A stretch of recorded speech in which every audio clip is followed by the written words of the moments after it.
Illustrator has this fantastic new mockup tool that you can use for laser engraving.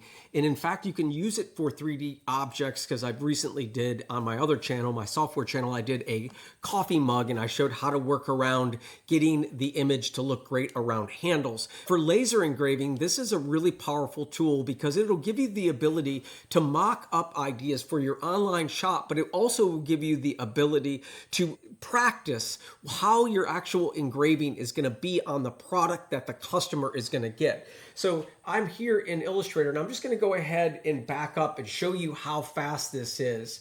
I have two different things opened up. I have my cutting board image, and you can actually take a photo of your object even if it's 3D, and you can superimpose your engraving over that. So I'm going to select my particular image here, and then I'm going to select my sketch that I want to put over.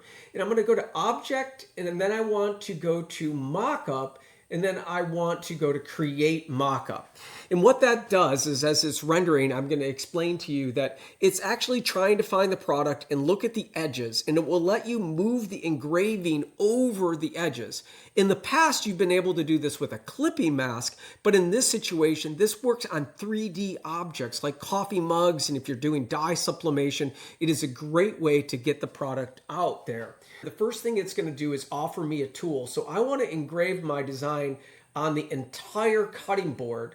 However, I missed a little bit here, so I'm going to scale it up, and I'm going to hold my shift key down and I'm going to scale it up. And so now I got my cool looking rendered engraved cutting board. It's not real, but it will really help the client out and give them an idea of what your custom sketch will look like on their engraved item. Whatever you do, make something that connects to someone. Peace out. Bye.